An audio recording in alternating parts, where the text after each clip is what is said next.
आज तो उसी पे जाना पड़ेगा।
टर्न मोड दिख रहा है।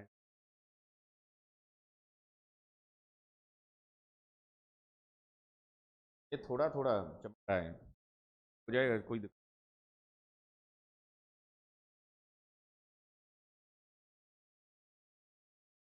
हेलो, कैसे हैं सभी लोग। मैं संजीव शर्मा, काव्या क्लासेस गुना के ऑनलाइन प्लेटफॉर्म से।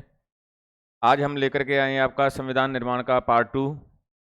हमने कल पार्ट 1 पढ़ा था, जिसमें संविधान निर्माण के बारे में हमने सरकार के बारे में बात की थी, संविधान के बारे में बात की थी कि किस तरीके से हमारे सरकार के द्वारा राज्य व्यवस्था का संचालन किया जाता है, संविधान के बारे में हमारे क्या विचार हैं, इन सभी के बारे में हम लोगों ने कल बात की थी।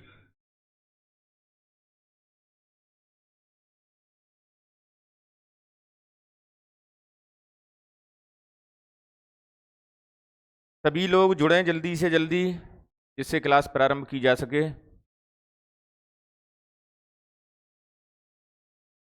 चलिए हम क्लास प्रारंभ करते हैं आपकी। हम लोगों ने कल बात की थी कि कैबिनेट मिशन हमारे भारत में आया और कैबिनेट मिशन के द्वारा एक योजना प्रस्तुत की गई। हम लोगों ने कल संविधान, एक तो सरकार के बारे में पढ़ा था कि सरकार क्या होती है, सरकार किस तरीके से कार्य करती है, सरकार के उद्देश्य क्या होते हैं। दूसरा हमने बात की थी कि संविधान का विकास हमारे भारत में किस तरीके से हुआ। संविधान निर्माण के अंतर्गत हमने जो बात की थी कि संविधान सभा की मांग किस प्रकार की गई, संविधान सभा की मांग के संदर्भ में अंग्रेजों की क्या प्रतिक्रिया रही, ब्रिटिश सरकार की क्या प्रतिक्रिया रही, जिसमें हमने बात की थी कि अगस्त प्रस्ताव के बारे में बात की थी, क्रिप्स मिशन के बारे में बात की थी, कैबिनेट मिशन के बारे में बात की थी कि कैबिनेट मिशन किस प्रकार से हमारे भारत में आया। दूसरी जो हम बात करते हैं वो बात करते हैं कि कैबिनेट के द्वारा, कैबिनेट मिशन हमारे भारत में आया और कैबिनेट मिशन के द्वारा एक योजना प्रस्तुत की गई 16 मई 1946 को। एक योजना प्रस्तुत की गई और ये जो योजना थी इसी को कहा गया कैबिनेट मिशन योजना। कैबिनेट मिशन योजना कहा गया। हम कैबिनेट मिशन योजना के कुछ बिंदुओं के बारे में बात करेंगे कि कैबिनेट मिशन योजना में एक्चुअली में था क्या। तो कैबिनेट मिशन योजना के संदर्भ में यदि हम बात करें तो कैबिनेट मिशन योजना में जो पहला बिंदु जो निकल करके आया था वो था संविधान सभा की संख्या। संविधान सभा की कुल संख्या की कुल सदस्य संख्या कितनी थी? हम सदस्य संख्या के बारे में बात करें तो ये कुल जो सदस्य संख्या रखी गई थी वो 389 रखी गई थी। 389 की संविधान सभा की कुल सदस्य संख्या जो होगी वो 389 होगी। 389 जो सदस्य संख्या है ये दो पार्ट्स में डिवाइड की गई थी। पहला था ब्रिटिश भारतीय प्रांत, ब्रिटिश भारतीय प्रांत, और दूसरा था देसी रियासतें, देसी रियासतें। ब्रिटिश भारतीय प्रांतों को जो सीटों का आवंटन किया गया था वो किया गया था 296 सीटें, और देसी रियासतों को जो सीटें दी गई थी वो दी गई थी 93 सीट्स। तो इस तरीके से 389 सीटों का जो विभाजन किया गया था, ब्रिटिश भारतीय प्रांतों को 296 सीटें दी गई थी और देसी रियासतों को 93 सीटों का आवंटन किया गया था।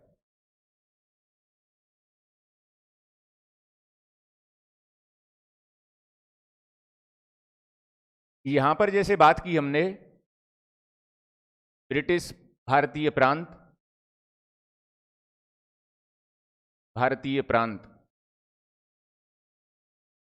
सीटों की संख्या 296, देसी रियासतें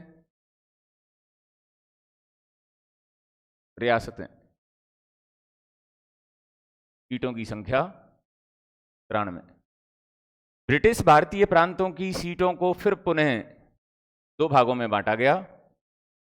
एक तो थे गवर्नर के प्रांत,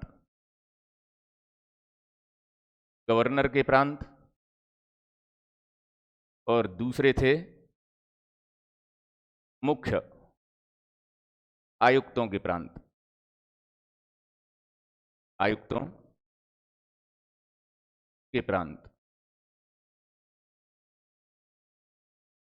गवर्नर के प्रांतों की संख्या जो थी, गवर्नर के प्रांत मतलब गवर्नर के अधीन जो प्रांत थे इनकी संख्या थी 11, और मुख्य आयुक्तों के जो प्रांत थे इनकी संख्या थी 4। गवर्नर के प्रांतों को जो सीटों का आवंटन किया गया वो था 292 सीट्स, और मुख्य आयुक्तों के प्रांतों को दी गई 4 सीटें। ये 296 सीटों का बंटवारा किया गया है। गवर्नर के प्रांतों के दी गई 292 सीटें और मुख्य आयुक्तों के प्रांतों को दी गई 4। गवर्नर के प्रांत 11 थे। कौन कौन से थे वो देखिए आप। तो पहला जो प्रांत था बंगाल, ये 11 प्रांत थे। बंगाल, बिहार, उड़ीसा, असम, संयुक्त प्रांत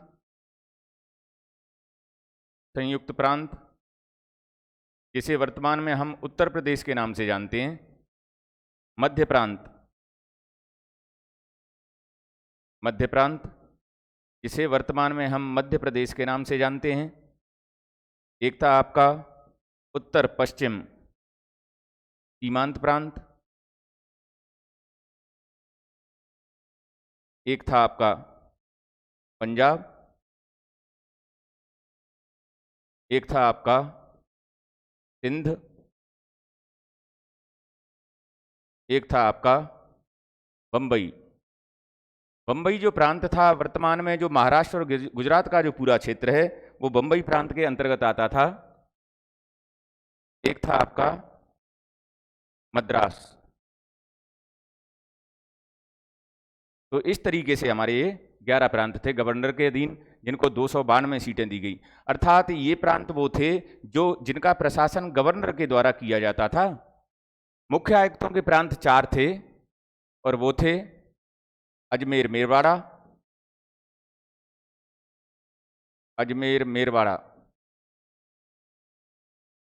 दूसरा प्रांत था ब्रिटिश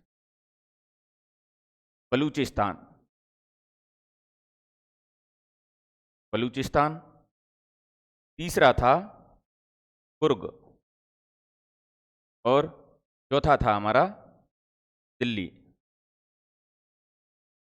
आप इनको इस तरीके से भी समझ सकते हो कि ये जो 11 प्रांत थे आपके, ये 11 प्रांतों का प्रशासन गवर्नर की द्वारा किया जाता था, जैसे हमारे वर्तमान के राज्य हैं जो 28 हैं, और 4 जो मुख्य आयुक्तों के प्रांत हैं ये इस प्रकार से हैं, जैसे कि हमारे वर्तमान में केंद्र शासित प्रदेश या संघ शासित प्रदेश हैं। तो ये 11 प्रांतों को 292 सीटें आवंटित की गई और मुख्य आयुक्तों के प्रांतों को 4 सीटें आवंटित की गई। इस प्रकार 389 सीटों का विभाजन हुआ। दूसरी जो इसमें प्रावधान किया गया कैबिनेट मिशन योजना में कि ब्रिटिश भारतीय प्रांतों एवं देशी रियासतों में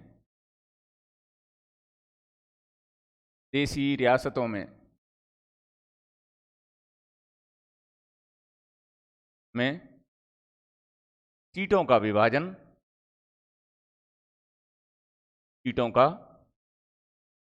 विभाजन जनसंख्या के आधार पर किया जाएगा। जनसंख्या के आधार पर किया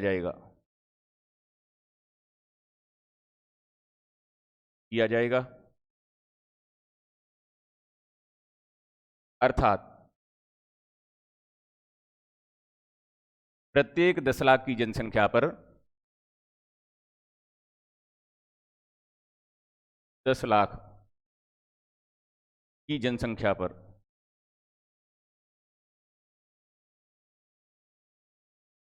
पर एक सीट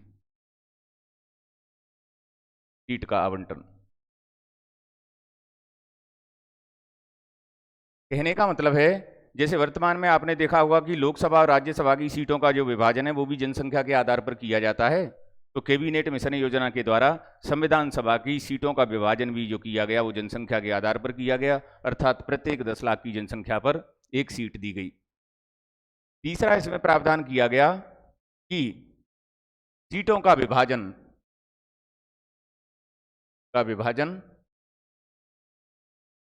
3 प्रमुख समुदायों में किया जाएगा। 3 प्रमुख समुदायों में।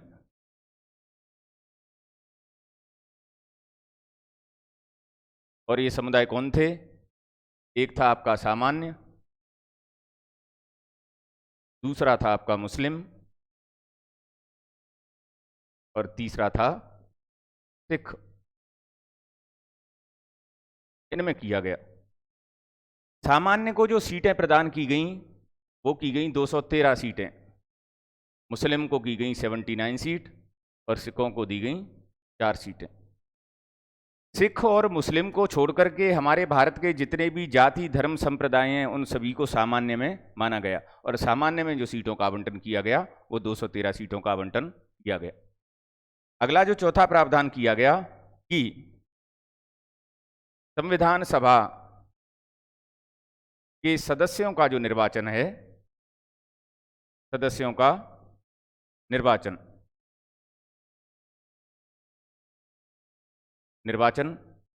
ये प्रांतीय विधान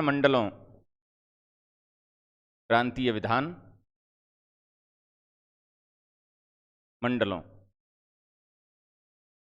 जो हमारे 11 और 4 थे के सदस्यों द्वारा किया जाएगा कि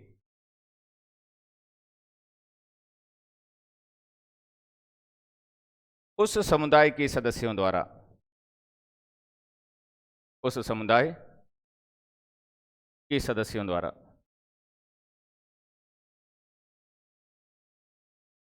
इसको आप इस तरीके से समझ सकते हैं कि प्रांतीय विधानमंडल के सदस्यों का उस समुदाय के सदस्यों का मतलब है कि जैसे मान के चलो कि कोई मुस्लिम खड़ा हुआ किसी सीट से, मुस्लिम का चुनाव मान के चलो कि किसी प्रांत, आप मध्य प्रदेश ही ले लो, तो मध्य प्रदेश में यदि कोई मुस्लिम खड़ा होता है उस समय की बात है, तो उस मुस्लिम सदस्य का जो चुनाव है प्रांतीय विधानमंडल में मुस्लिम सदस्यों के द्वारा ही किया जाएगा।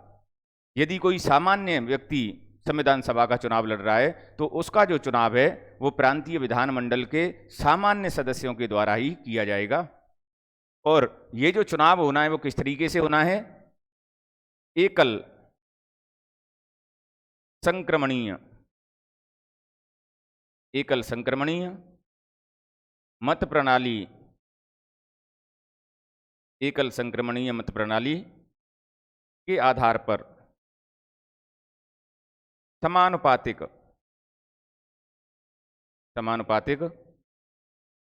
पद्धति द्वारा किया जाएगा। तो इस तरीके से प्रांतीय विधानमंडल के सदस्यों के द्वारा संविधान सभा का सदस्यों का चुनाव किया जाना था। आप लोग स्क्रीनशॉट लेना चाहें तो ले सकते हैं।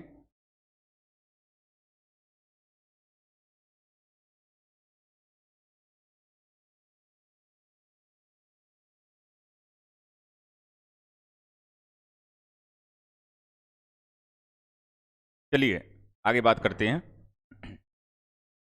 पांचवा प्रावधान इसमें यह किया गया कि देशी रियासतों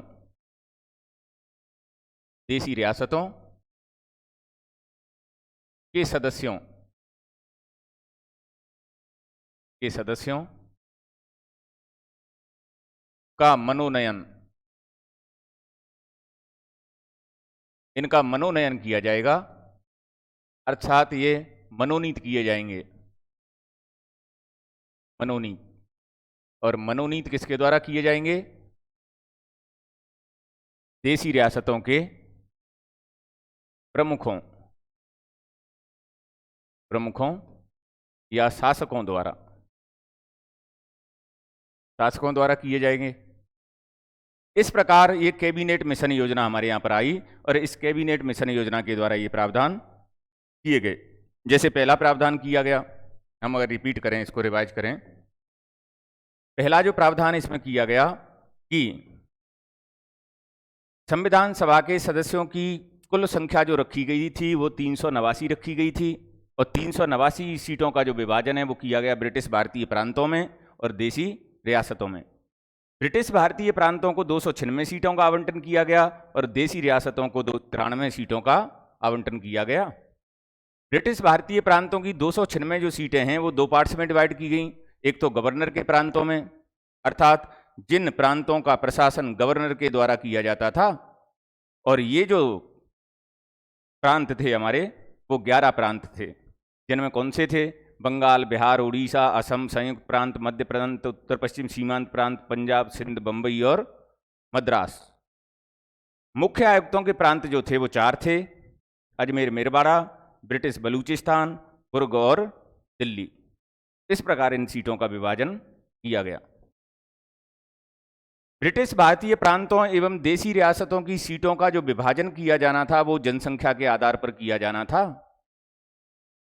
अर्थात वर्तमान में जैसे हमारी लोकसभा की सीटों का जो विभाजन किया जाता है या आवंटन किया जाता है वो भी किसके आधार पर? जनसंख्या के आधार पर। उस समय पर यह प्रावधान किया गया कि प्रत्येक 10 लाख की जनसंख्या पर एक सीट आवंटित की जाएगी। यहां पर 389 सीटें रखने का भी एक औचित्य था, और वो औचित्य क्या था कि उस समय पर हमारे भारत की जो जनसंख्या थी वो लगभग 38.9 करोड़ के आसपास थी। तो प्रत्येक 10 लाख की जनसंख्या के हिसाब से 389 सदस्यों का प्रावधान किया गया। 3 प्रमुख समुदायों में इन सीटों का आवंटन किया जाना था। ये हम ब्रिटिश भारतीय प्रांतों की बात कर रहे हैं।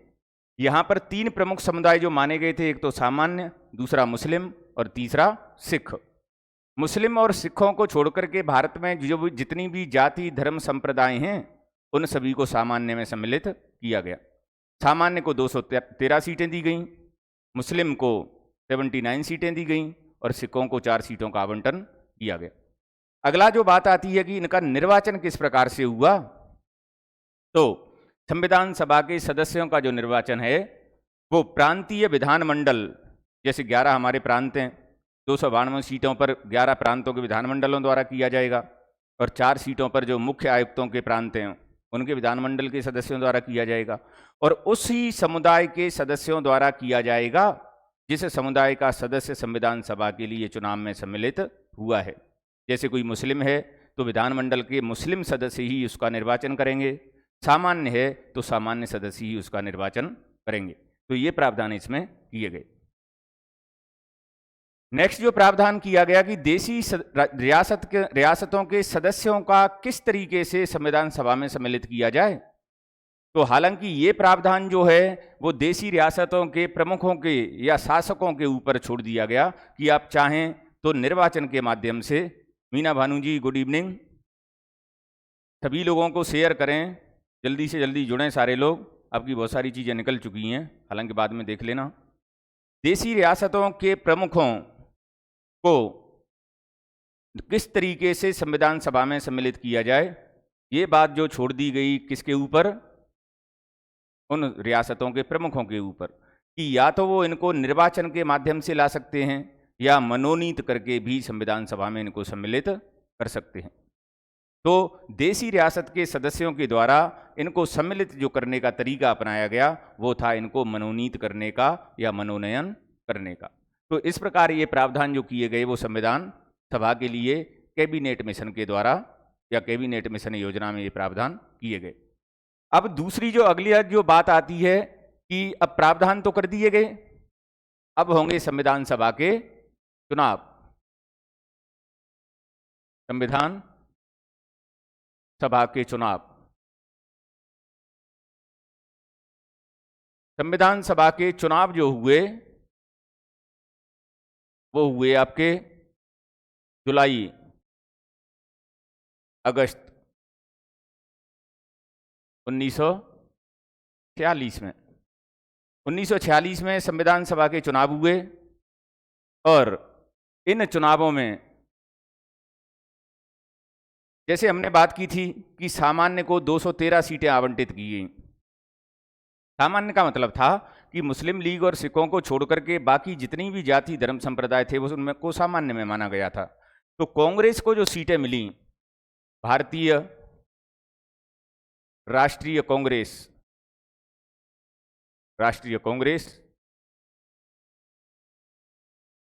इसको जो सीटें प्राप्त हुई वो सीटें प्राप्त हुई 208 सीटें। 213 सीटों पर इसके द्वारा चुनाव लड़ा गया और 213 सीटों में से इसको जो सीटें प्राप्त हुई वो 208 सीटें प्राप्त हुई। इसी तरह मुस्लिम लीग को जो सीटें प्राप्त हुई, मुस्लिम लीग को सीटें प्राप्त हुई 79 सीटें, और अन्य को जो सीटें प्राप्त हुई वो 15। अब अन्य में कौन था? तो अन्य में थे आपके एक तो निर्दलीय को जो सीटें मिली वो 8, और अन्य छोटे दल जो थे, छोटे दल, उनको जो सीटें मिली वो मिली आपकी 7 सीटें। ये जो सीटें प्राप्त हुई, अन्य छोटे दल कौन कौन से थे उनकी यदि हम बात करें तो जैसे एक थे आपके संघवादी को एक सीट मिली, एक संघवादी मुस्लिम, इनको भी एक सीट मिली। एक थे संघवादी अनुसूचित जाति, हम इसको एससी भी लिख सकते हैं, शेड्यूल्ड कास्ट, इनको भी एक सीट मिली। एक थी आपकी कृषक प्रजा पार्टी, इसको भी एक सीट मिली। एक थी आपकी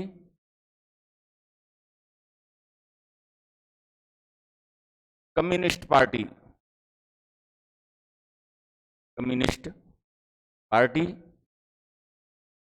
इसको भी एक सीट मिली। एक थे आपके शेड्यूल्ड कास्ट एसोसिएशन या अनुसूचित जाति संघ भी बोल सकते हो आप इसको एक सीट मिली। और एक सीट मिली सिख गैर कांग्रेसी, गैर कांग्रेसी, 1 सीट मिली इसको। तो इस प्रकार से 7 सीटें जो हैं वो इनको प्राप्त हुई। मुस्लिम लीग को जो सीटें प्राप्त हुई थी वो 25% से भी कम सीटें प्राप्त हुई थी। कांग्रेस की इन चुनावों में भारी विजय हुई और संविधान सभा में बहुमत जो था वो कांग्रेस का स्थापित हुआ। तो इस प्रकार से इस सीटों का विभाजन हुआ। अगली जो बात करते हैं हम कि संविधान सभा में वर्गों के आधार पर भी सीटों का विभाजन किया गया था। वर्गों के आधार पर, जैसे समुदाय के आधार पर तो हमने जो बात की कि समुदाय या संप्रदाय के आधार पर सीटों का जो विभाजन किया गया था वो सामान्य में, मुस्लिम में और सिख में। वर्गों के आधार पर भी सीटों का विभाजन किया गया था। वर्गों के आधार पर सीटों का विभाजन, सीटों का विभाजन। इसमें आपके महिलाओं को जो सीटें आवंटित की गई थी, महिलाएं, इनको दी गई थी 15 सीटें।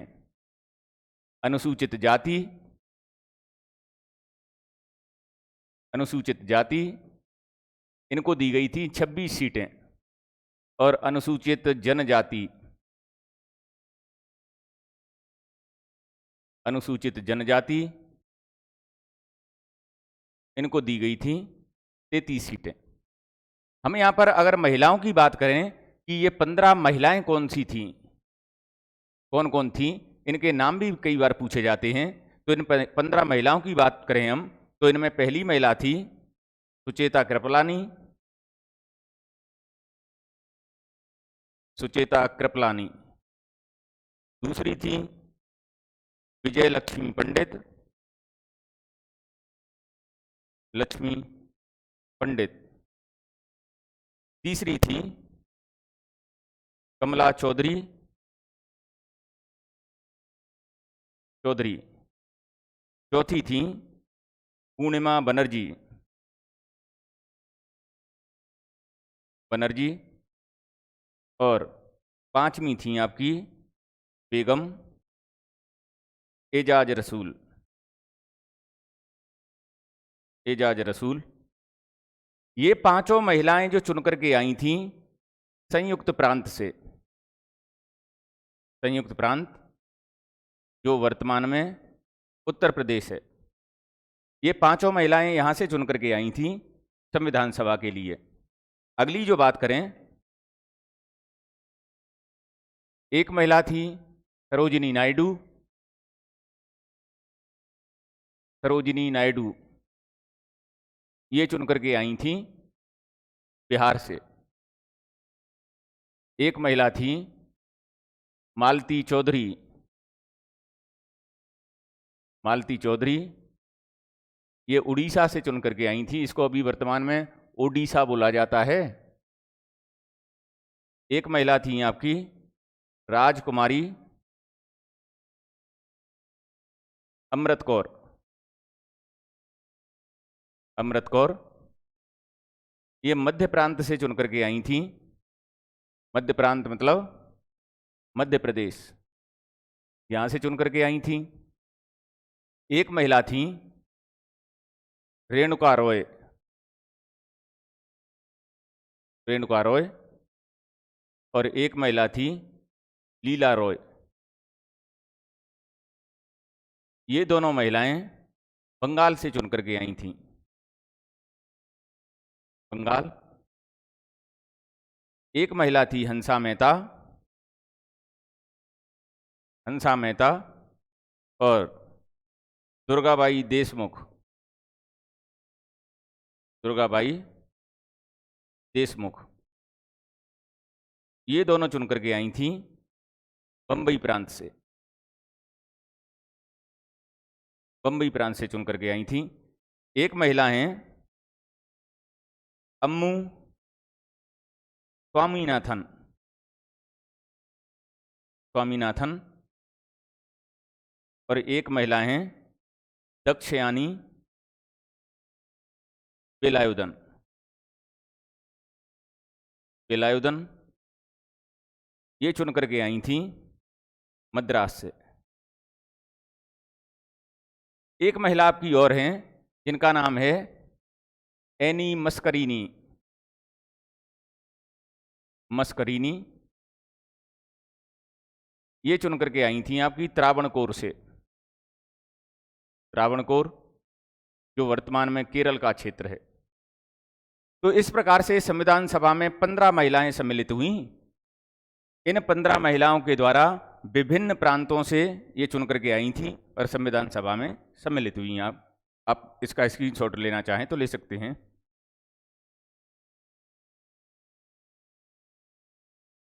चलिए आगे बात करते हैं। संविधान सभा का देखो, कैबिनेट मिशन की योजना के आधार पर संविधान सभा का गठन हुआ। उस योजना में क्या क्या बातें थी हमने वो बात की। संविधान सभा के चुनाव किस प्रकार से हुए वो भी हमने बातें की। संविधान सभा में महिलाएं कितनी थीं वो भी हमने बातें की। उनका नाम क्या थे वो भी हमने बातें की। उसके बाद हम जो बात करते हैं कि संविधान सभा की कार्यप्रणाली क्या रही। संविधान सभा की कार्यप्रणाली। संविधान सभा की कार्यप्रणाली।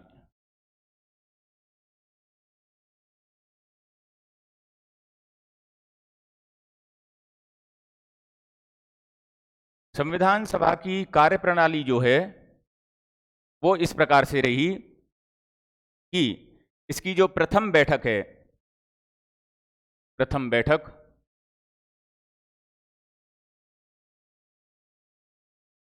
ये 9 दिसंबर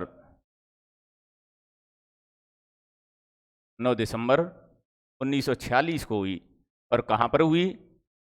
तो संसद भवन दिल्ली में, संसद भवन के सेंट्रल हॉल में,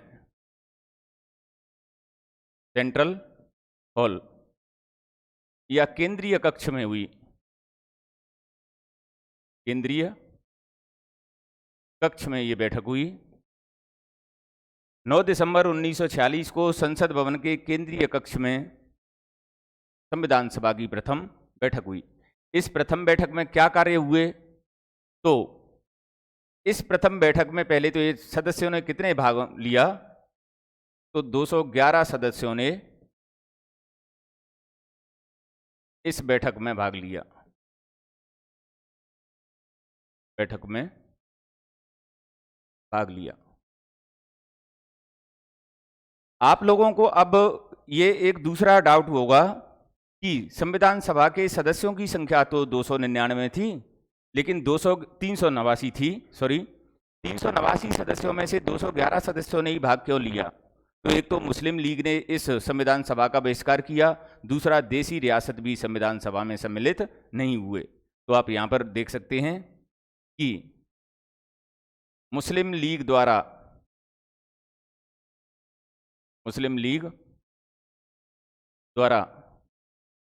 संविधान सभा का बहिष्कार किया। इसके कारण, क्योंकि ये चाहते थे कि हमारे तो पृथक पाकिस्तान बनाओ, हमें आपकी संविधान सभा से कोई लेना देना नहीं है। दूसरा, देशी रियासतों के सदस्य भी इसमें सम्मिलित नहीं हुए। रियासतों के सदस्य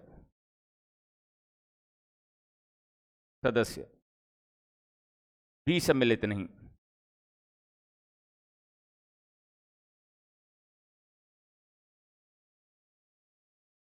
इस प्रथम बैठक में कुछ कार्य और भी किए गए थे। जैसे पहला कार्य किया गया था कि यहां पर एक अस्थाई अध्यक्ष बनाए गए। अस्थाई अध्यक्ष, और ये अस्थाई अध्यक्ष जो बनाए गए फ्रांस की तर्ज पर बनाए गए। फ्रांस की तर्ज। फ्रांस की तर्ज का मतलब क्या है कि फ्रांस में जब संविधान सभा का गठन हुआ था तो संविधान सभा के जो सबसे वरिष्ठ सदस्य थे उनको संविधान सभा का अध्यक्ष नियुक्त किया गया था, अस्थाई अध्यक्ष। तो हमारे भारत में भी उसी तरीके से अस्थाई अध्यक्ष जो बनाए गए वो बनाए गए डॉक्टर सच्चिदानंद सिन्हा। सच्चिदानंद सिन्हा। यहां पर कई विद्यार्थी पूछते हैं कि सच्चिदानंद सिन्हा को मनोनीत किया गया था या निर्वाचित किया गया था। तो सच्चिदानंद सिन्हा को निर्वाचित किया गया था और इनको अस्थायी अध्यक्ष बनाए जाने का जो प्रस्ताव रखा था, वो प्रस्ताव रखा था जेबी कृपलानी के द्वारा, कृपलानी द्वारा रखा गया था। अब दोबारा देख सकते हैं, संविधान सभा की प्रथम बैठक 9 दिसंबर 1946 को हुई। कहाँ हुई? तो संसद भवन के केंद्रीय कक्ष या सेंट्रल हॉल में हुई। कितने सदस्यों ने भाग लिया? हर बार ये प्रश्न पूछे जाते हैं। संविधान सभा की प्रथम बैठक में कब हुई? 9 दिसंबर को हुई 1946 में। कितने सदस्यों ने भाग लिया? तो 211 सदस्यों ने भाग लिया। मुस्लिम लीग ने पृथक पाकिस्तान की मांग को लेकर संविधान सभा का बहिष्कार किया। देशी रियासतें भी संविधान सभा से दूर रहीं। इसमें दूसरा काम किया गया कि अस्थायी अध्यक्ष बनाए गए डॉक्टर सच्चिदानंद सिन्हा को। ये हमारी संविधान सभा के सबसे वरिष्ठ सदस्य थे, इसीलिए फ्रांस की तर्ज पर कहते हैं हम। फ्रांस में भी संविधान सभा का गठन हुआ था, तो वहां पर भी सबसे जो वरिष्ठ सदस्य थे उनको अस्थायी अध्यक्ष बनाया गया था। तो सच्चिदानंद सिन्हा को बनाया गया। दूसरा यहां पर एक और बात थी, एक अस्थायी अध्यक्ष उपाध्यक्ष और बनाए गए। अस्थायी उपाध्यक्ष भी बनाए गए यहां पर, और अस्थायी उपाध्यक्ष जो बनाए गए उनका नाम था फ्रैंक जे एंथनी। अब यहां पर भी प्रश्न उठता है कि फ्रैंक जे एंथनी जो बनाए गए थे, इनका निर्वाचन हुआ था या मनोनयन हुआ था, या इनको मनोनीत किया गया था? तो इनका मनोनयन हुआ था, इनको मनोनीत किया गया था, इनका कोई निर्वाचन नहीं हुआ था। आप लोग इस स्क्रीनशॉट ले लें इसका।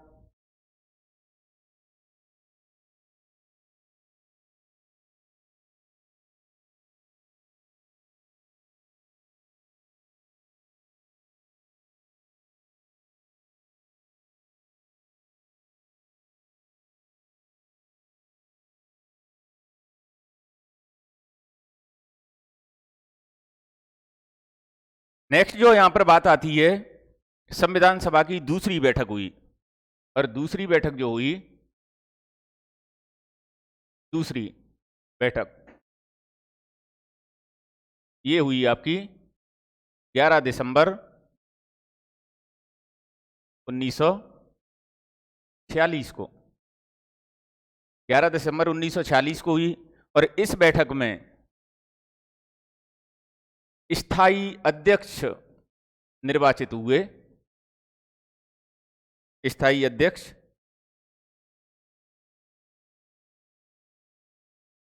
और स्थायी अध्यक्ष जो निर्वाचित हुए वो हुए डॉक्टर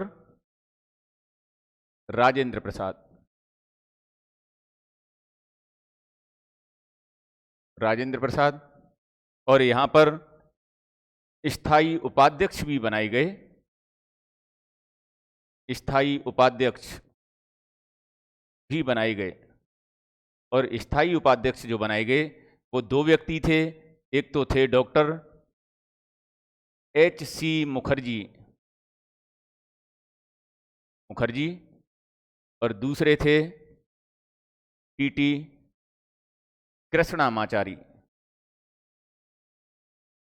कृष्णामाचारी। अर्थात संविधान सभा के दो अस्थायी उपाध्यक्ष थे। सरिता भिलाला जी, गुड इवनिंग। आप अपने सभी दोस्तों को, मित्रों को शेयर करें, और यदि कोई चीज़ समझ में नहीं आती है तो आप कमेंट के माध्यम से पूछ सकते हैं। तो दूसरी बैठक जो हुई वो 11 दिसंबर 1946 को हुई, और यहाँ पर एक तो स्थायी अध्यक्ष बनाए गए डॉक्टर राजेंद्र प्रसाद, और ये भी निर्वाचित किए गए। गुड्डी भाई भील, गुड इवनिंग। जल्दी से जल्दी आप लोग सभी अपने मित्रों को, दोस्तों को शेयर करें। आपकी लगभग 1 घंटे की क्लास तो निकल ही चुकी है, पौने घंटे की क्लास। आप लोगों को समय दिया जाता है, लेकिन आप लोग समय से नहीं आते हैं। चलो, उसके बाद तीसरी बैठक हुई। तीसरी बैठक, और तीसरी बैठक जो हुई वो हुई 13 दिसंबर 1946 को। तीसरी बैठक में जो प्रमुख कार्य हुआ था, उद्देश्य प्रस्ताव इसमें प्रस्तुत किया गया। उद्देश्य प्रस्ताव, इस उद्देश्य प्रस्ताव में क्या था? तो इसमें संवैधानिक ढांचे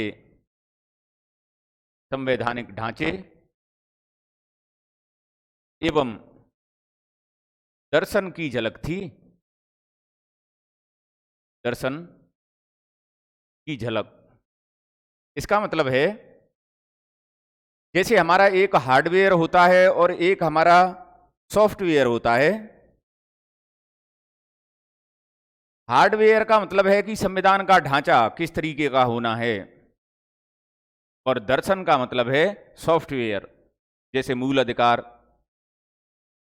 दूसरा आपके राज्य के नीति निर्देशक तत्व। तो ये जो हैं वो हैं आपके संवैधानिक दर्शन, और संविधान का जो ढांचा है, जैसे हमारी सरकार की व्यवस्था है,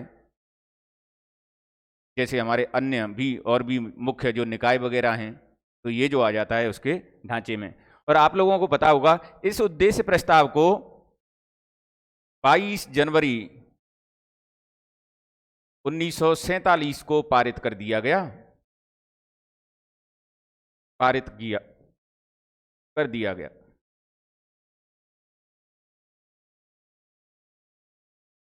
यही जो उद्देश्य प्रस्ताव है, बाद में आपको पता होगा हमारे संविधान की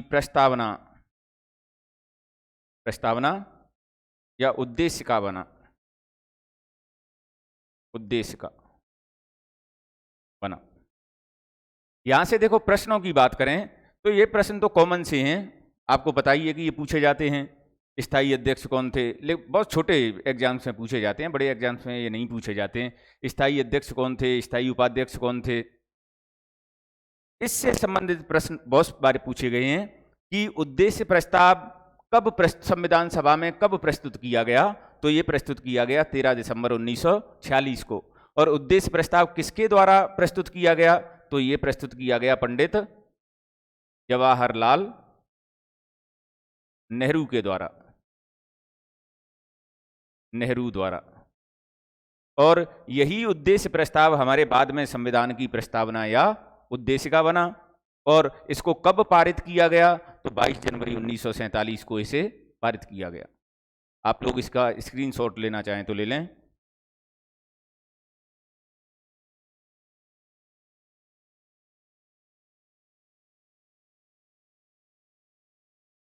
भारती लोधा,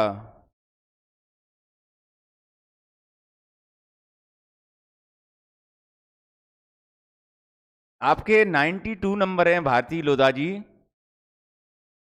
होगा क्यों नहीं? 75 पे ही हुआ है, बिल्कुल होगा। इससे संबंधित यदि आपको कोई प्रश्न वगैरह शंका होती है, कहीं कोई दिक्कत आ रही हो, तो आप मुझसे बात कर सकते हैं। हालांकि फैक्चुअल बातें हैं और ये सभी प्रश्न पूछे जाते हैं। नेक्स्ट देखो, हम बात करें, अब हम बात करते हैं संविधान। आपको पता होगा कि हमारे संविधान के गठन के पश्चात ही, संविधान सभा के गठन के पश्चात ही हमारे भारत में भारतीय स्वतंत्रता अधिनियम 1947 आया था, जिसके द्वारा हमारे भारत को विभाजित किया गया था।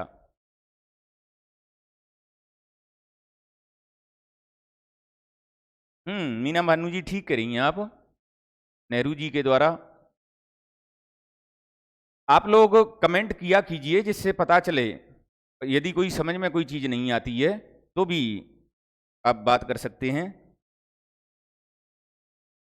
बिल्कुल होगा, नॉर्मलाइजेशन होगा, क्योंकि बहुत सारे क्वेश्चंस पर आपत्ति भी दर्ज की गई हैं। आपका जरूर होगा, 92 मार्क्स पर जरूर होगा आपका। नेक्स्ट यदि हम बात करें, देखो आपको पता है कि जब हमारी संविधान सभा का गठन किया गया था, उस समय हमारे भारत के जो वायसराय थे वो थे लॉर्ड वेवेल। उसी समय पर 20 फरवरी 1947 को 20 फरवरी 1947 को ब्रिटिश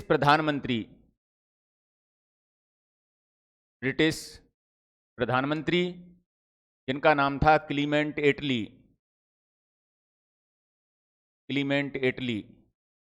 एक प्रश्न यहां पर देखो ये भी पूछा गया है कि स्वतंत्रता के समय ब्रिटेन का प्रधानमंत्री कौन था? तो स्वतंत्रता के समय ब्रिटेन का प्रधानमंत्री था क्लीमेंट एटली, और ये किस पार्टी से संबंधित थे? तो लेबर पार्टी से संबंधित थे। हमने इससे पहले बात की थी कि अस्थायी उपाध्यक्ष बनाने का जो प्रस्ताव रखा था वो जेबी कृपलानी के द्वारा रखा गया था और डॉक्टर सच्चिदानंद सिन्हा को अस्थायी उपाध्यक्ष बनाया गया था। जेबी कृपलानी ने वो प्रस्ताव क्यों रखा था?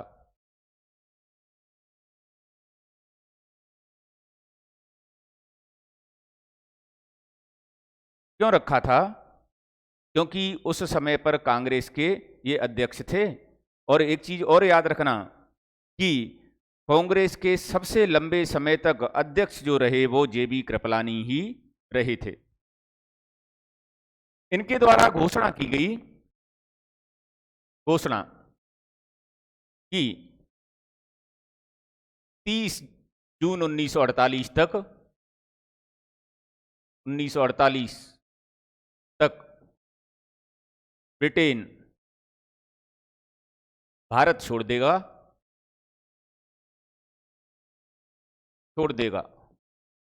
और भारत की जो सत्ता है वो उत्तरदायी हाथों में सौंप दी जाएगी।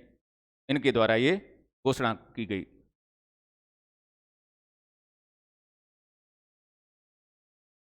डेट पूरी 1947। 30 जून 1948 तक ब्रिटेन भारत छोड़ देगा और भारत की जो सत्ता है वो उत्तरदायी हाथों में सौंप दी जाएगी। अब 1948 ब्रिटेन भी भारत को छोड़ने की जल्दी में था, वो भी नहीं चाहता था, क्योंकि उस समय पर सांप्रदायिकता का जो माहौल था वो बहुत ही ज्यादा चल रहा था।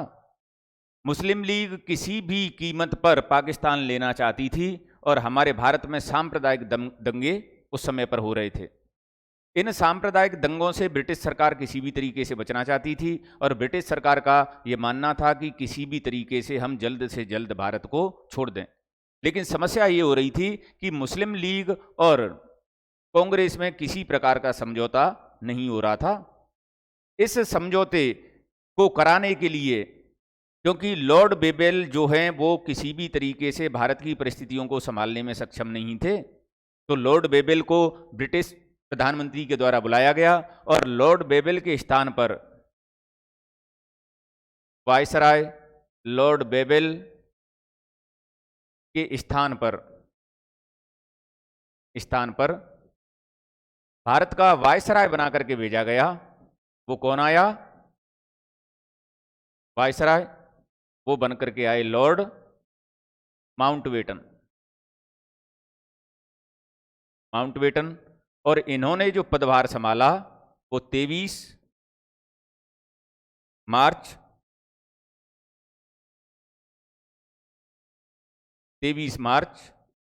1947 को।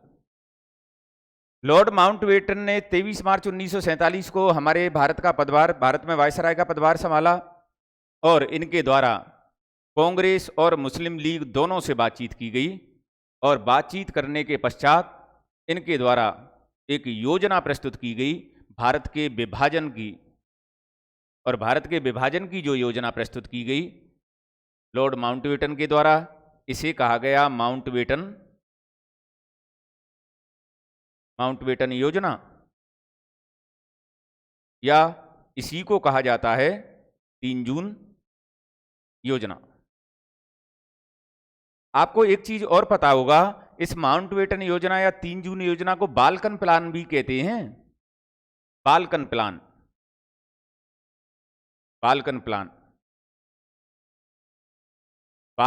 क्यों कहते हैं? क्योंकि जो ब्रिटिश भारतीय प्रांत थे उनको छोटे छोटे, पूरे भारत को छोटे छोटे भागों में विभाजित करना था तथा देशी रियासतों को भारत या पाकिस्तान में सम्मिलित होने का अधिकार दिया गया।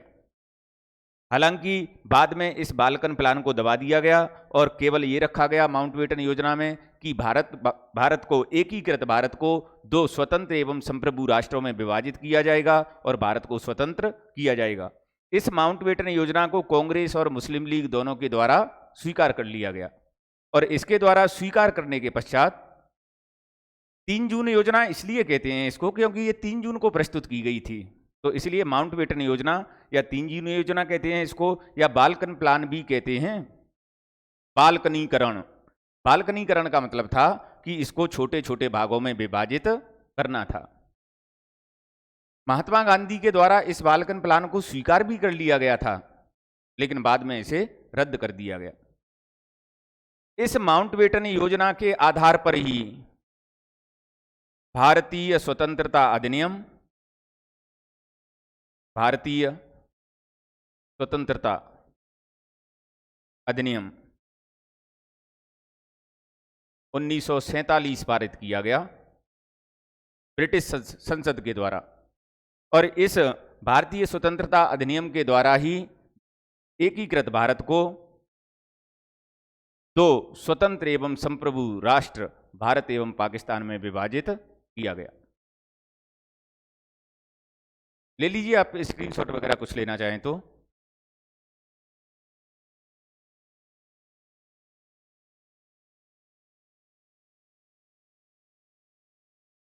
काव्या क्लासेस गुना के नाम से एक चैनल हमारा नया, हम शाम को उसकी हम अनाउंसमेंट भी करने वाले हैं। उस पर आप टेलीग्राम चैनल अब ज्वाइन कीजिएगा। जो पहले वाला जो टेलीग्राम चैनल है अब उस पर आपको कोई पीडीएफ वगैरह नहीं मिलेगी। काव्या क्लासेस गुना के नाम से अब दोबारा नया चैनल हमारा एक और बना है, उस चैनल पर आपका टेलीग्राम चैनल आप ज्वाइन कीजिएगा। उस पर आपकी ये पीडीएफ डाल दी जाएगी, वहाँ से आप पीडीएफ ले लें आप। और ध्यान रखिएगा इस संडे को हम यूट्यूब पर आपका जो जितना भी अभी हम इस सप्ताह में पढ़ेंगे उस पूरे का टेस्ट हम सॉल्यूशन लेकर के आएंगे, तो वो भी आप देखिएगा।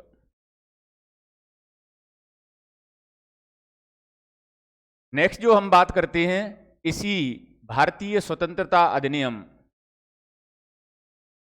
भारतीय स्वतंत्रता अधिनियम 1947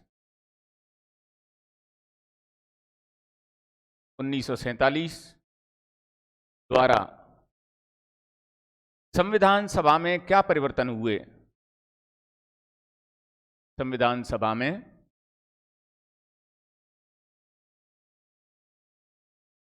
परिवर्तन,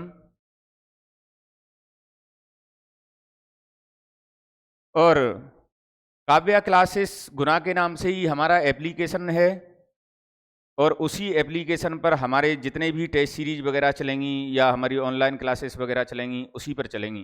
पुराना वाला जो वर्तिका ऐप था उसको हम यूज नहीं करेंगे। तो आप काव्या क्लासेस गुना के नाम से जो चैनल है उसको आप सब्सक्राइब करें, आपको इस पर मिल जाएगा, और ऐप जो है वो आपको प्ले स्टोर से मिल जाएगा। ठीक है, उसी टेलीग्राम चैनल पर आपको ये पीडीएफ मिल जाएगी और ये आपको शाम को डाल दी जाएगी, तो आप देख लीजिए।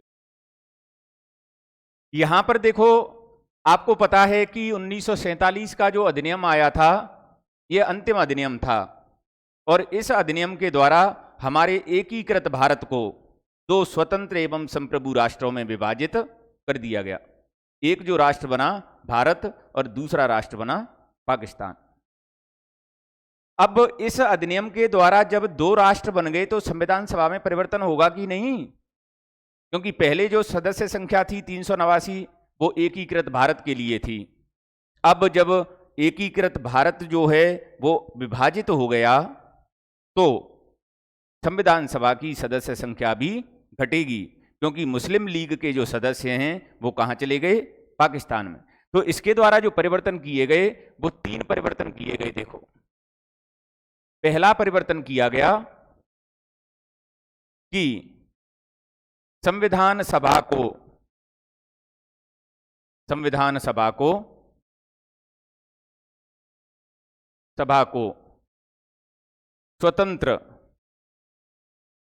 स्वतंत्र एवं संप्रभु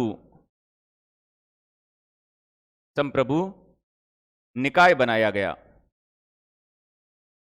निकाय बनाया गया। संविधान सभा को स्वतंत्र एवं संप्रभु निकाय बनाया गया, अर्थात इसका मतलब क्या है कि संविधान सभा संप्रभु, स्वतंत्र एवं संप्रभु हो गई। बिल्कुल उसी पे होंगी हमारी सारी क्लासें, एसएसटी की हमारी सारी क्लासें उसी पे होंगी। संविधान सभा को स्वतंत्र एवं संप्रभु निकाय बनाया गया, इसका मतलब क्या है? स्वतंत्र का मतलब तो आप जानते ही हैं, संप्रभु का मतलब संप्रभु, मतलब स्वयं में प्रभु, संप्रभुत्व, संपूर्ण प्रभुत्व संपन्न, मतलब संपूर्ण अधिकारों से संपन्न। स्वयं प्रभु का मतलब होता है कि स्वयं में यदि प्रभु है तो वो तो कुछ भी कर सकता है। तो इसको स्वतंत्र एवं संप्रभु निकाय बनाया गया, अर्थात संविधान सभा देश के लिए कोई भी संविधान बना सकती है, किसी भी देश का संविधान अपना सकती है, तथा ब्रिटिश संसद द्वारा भारत में लागू किए गए किसी भी कानून को रद्द करने का भी अधिकार इसके पास होगा। तो यहां से तीन बातें याद रखना आप, कि संविधान सभा को स्वतंत्र एवं संप्रभु निकाय बनाया गया, अर्थात संविधान सभा कोई भी देश के लिए कोई भी संविधान बना सकती है, किसी भी देश का संविधान अपना सकती है, और भारत में ब्रिटिश सरकार द्वारा अब तक लागू किए गए किसी भी कानून को रद्द कर सकती है। तो ये इसके पास अधिकार दिया गया। दूसरा जो प्रावधान आया कि और क्या परिवर्तन हुआ, तो और परिवर्तन हुआ कि देखो, जब तक संविधान नहीं बनेगा तब तक चुनाव नहीं होंगे, और जब तक चुनाव नहीं होंगे तो संसद नहीं बनेगी, संसद नहीं बनेगी तो कानून भी नहीं बनेंगे। लेकिन जब तक कानून, संविधान और संसद नहीं बनेगी तब तक क्या देश का प्रशासन रुकेगा? देश का प्रशासन तो चलता रहेगा। तो अब लेकिन उसके लिए अब कानून कहां से आएंगे? क्योंकि अब हमारा भारत आजाद हो गया, स्वतंत्र हो गया, तो ब्रिटेन की संसद तो हमारे कानून बनाएगी नहीं, और बना भी देगी तो हम नहीं बनवाएंगे उससे। इसलिए संविधान सभा को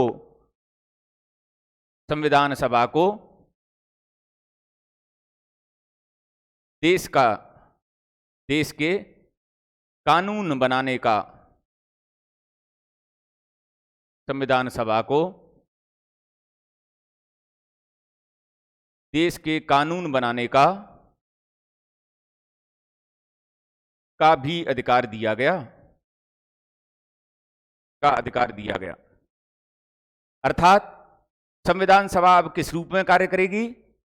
संसद के रूप में भी कार्य करेगी।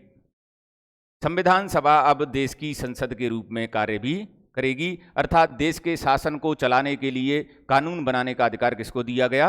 संविधान सभा को। यहां पर अब दूसरा प्रश्न यह बनता है कि अब संविधान सभा के पास कितने काम हो गए? दो काम हो गए। एक काम क्या हो गया? संविधान निर्माण का, संविधान निर्माण का कार्य हो गया, और दूसरा कार्य इसके पास क्या हो गया? देश के कानून बनाने का, देश के कानून बनाने का, कानून निर्माण का। अब यहां पर एक चीज और याद रखना आप, कि जब ये संविधान सभा संविधान निर्माण का कार्य करेगी तब इसकी जो अध्यक्षता करेंगे, अध्यक्षता वो करेंगे डॉक्टर राजेंद्र प्रसाद, डॉक्टर राजेंद्र प्रसाद।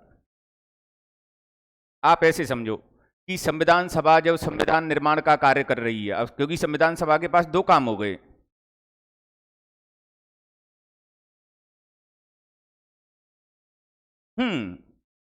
मीना भानु जी संसद के रूप में भी कार्य करेगी, क्योंकि देखो जब तक संविधान नहीं बनेगा तब तक चुनाव नहीं होंगे, क्योंकि चुनाव तो संविधान बनेगा तभी उसी के अनुसार तो होंगे, और उसी के अनुसार सरकार बनेगी, और जब सरकार बनेगी, संसद बनेगी, तो संसद ही तो कानून बनाएगी, लेकिन संविधान बनने में तो समय लगेगा।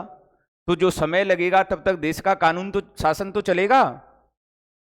तो देश का जो शासन चलेगा उसके लिए हमें क्या चाहिए? विधि, कानून या विधान चाहिए। लेकिन अब वो बनाएगा कौन? तो उसका अधिकार किसको दिया गया? संविधान सभा को। अर्थात संविधान सभा एक तो संविधान निर्माण का कार्य करेगी और देश की संसद के रूप में भी कार्य करेगी। संविधान निर्माण के रूप में जब कार्य करेगी ये, तब इसकी अध्यक्षता करेंगे डॉक्टर राजेंद्र प्रसाद, और जब ये देश के लिए कानून निर्माण का कार्य करेगी तब इसकी अध्यक्षता करेंगे जीवी मावलंकर। जीवी मावलंकर अर्थात गणेश वासुदेव मावलंकर। तो इस तरीके से एक परिवर्तन ये हुआ। तीसरा परिवर्तन और क्या हुआ इसके द्वारा? तीसरा परिवर्तन ये हुआ कि हमारा एकीकृत भारत विभाजित हो गया, तो मुस्लिम लीग के सदस्य कहां चले गए? पाकिस्तान। एकीकृत भारत के लिए जो सदस्यों की संख्या रखी गई थी वो 389 रखी गई थी, मुस्लिम लीग के सदस्य पाकिस्तान चले गए। इसका मतलब है कि संविधान सभा की सदस्य संख्या, संविधान सभा की सदस्य संख्या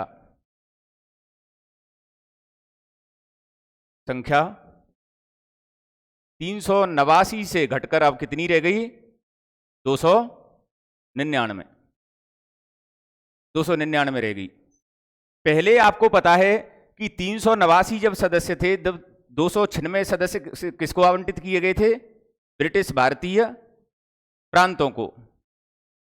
ठीक कह रहे हैं मीना बानू जी। संसद के रूप में जब ये कार्य करेगी तब इसकी अध्यक्षता जीवी मावलंकर करेंगे, गणेश वासुदेव मावलंकर। संविधान सभा की सदस्य संख्या 389 से घटकर 299 रह गई। जिस समय 389 सदस्य थे उस समय ब्रिटिश भारतीय प्रांतों को कितने दिए गए थे? 296 सदस्य आवंटित किए गए थे। लेकिन अब उनके पास सदस्य इसमें से कितने रह गए? 299 में से 229 सदस्य। ये ब्रिटिश भारतीय प्रांतों को अब 229 सदस्य रह गए 296 से घटकर। और देशी रियासतों को जो आवंटित किए गए थे 93 सीटें, वो 93 सीटों से घटकर कितनी रह गई? 70 सीटें। तो तीसरा परिवर्तन यह हुआ। कई बार यह प्रश्न पूछा गया है कि भारतीय स्वतंत्रता अधिनियम 1947 के द्वारा संविधान सभा में क्या परिवर्तन हुए? अभी वर्ग 2 का सिलेबस नहीं आया है मीना भानु जी। अच्छा राजकुमार मिश्रा जी, लेकिन आपके सिलेबस के अनुसार ही मैं पढ़ा रहा हूं। संविधान का निर्माण चाहे हमारे हिंदुस्तान का कोई भी एग्जाम हो, उस सभी में आपकी यदि इंडियन पॉलिटी आती है तो संविधान का निर्माण जरूर आता है। और कोई भी एग्जाम ऐसा नहीं है जिसमें संविधान या भारत की राज व्यवस्था ना आती हो। इसलिए आपका सिलेबस आए या ना आए, हम उन टॉपिकों पर बात करेंगे जो आपके सिलेबस के अंतर्गत हैं। ठीक है। तो भारतीय स्वतंत्रता अधिनियम के द्वारा संविधान सभा में 3 परिवर्तन हुए। संविधान सभा को स्वतंत्र एवं संप्रभु निकाय बनाया गया, अर्थात संविधान सभा देश के लिए कोई भी कानून, कोई भी संविधान बना सकती है, किसी भी देश का संविधान अपना सकती है, या ब्रिटिश सरकार द्वारा लागू किए गए किसी भी कानून को समाप्त कर सकती है। दूसरा परिवर्तन हुआ कि संविधान सभा, देखो संविधान सभा के द्वारा संविधान बनाया जाएगा, संविधान बनने में समय लगेगा। संविधान जब तक नहीं बनेगा तब तक चुनाव नहीं होंगे, चुनाव नहीं होंगे तो संसद नहीं बनेगी, और संसद नहीं बनेगी तो कानून भी नहीं बनेंगे। तो क्या देश का शासन तब तक रुकेगा? तब तक नहीं रुकेगा। तो उसके लिए कानून चाहिए। कानून बनाने का अधिकार किसको दिया गया? संविधान सभा को। अर्थात संविधान सभा के पास अब 2 कार्य हो गए, एक तो संविधान निर्माण का और दूसरा देश के लिए कानून बनाने का। आप इस प्रकार भी कह सकते हैं कि अब देश के लिए संसद का कार्य भी संविधान सभा करेगी। जब संविधान सभा संविधान निर्माण का कार्य करेगी तो इसकी अध्यक्षता डॉक्टर राजेंद्र प्रसाद करेंगे, और जब ये देश का कानून निर्माण का कार्य करेगी तब इसकी अध्यक्षता जीवी मावलंकर करेंगे। और तीसरा परिवर्तन जो हुआ कि संविधान सभा की सदस्य संख्या 389 से घटकर 299 रह गई। पहले जहां पर 389 सदस्य थे तब ब्रिटिश भारतीय प्रांतों को जो आवंटित किए गई थी 296 सीटें, अब 296 से घटकर के कितनी रह गई? वो 229। और देशी रियासतों को जो आवंटित की गई थी वो 93 सीटें, वो घट करके कितनी रह गई? 70 सीटें।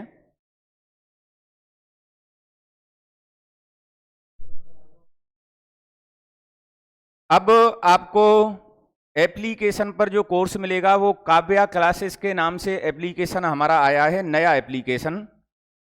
वो हमारा आज शाम को लॉन्च होने वाला है, उसकी अनाउंसमेंट भी होगी 7 बजे। आप सभी लोग जुड़ें। हम उसकी एप्लीकेशन की और चैनल की, नया चैनल बना है काव्या क्लासेस के नाम से, और काव्या क्लासेस के नाम से ही एप्लीकेशन है। उसी पर मेरी एसएसटी की सारी क्लासें आएंगी। ऑनलाइन कोर्स हम जल्दी, आज अनाउंसमेंट होगा, कल या परसों से हम प्रारंभ कर सकते हैं उस पर। ठीक है, आज शाम को 7 बजे उसकी अनाउंसमेंट है, तो आप जरूर जुड़िएगा। आप इसकी स्क्रीनशॉट ले लीजिए।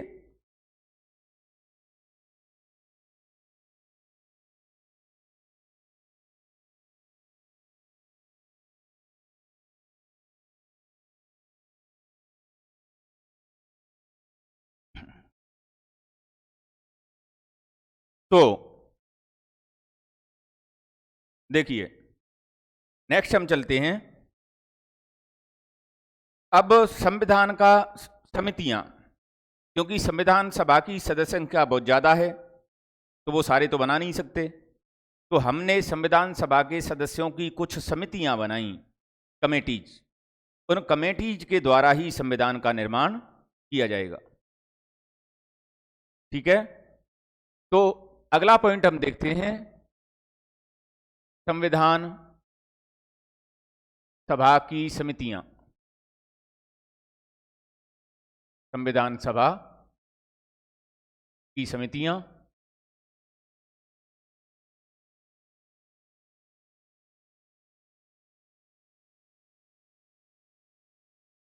संविधान सभा की जो समितियां थीं, देखो 2 प्रकार की थीं।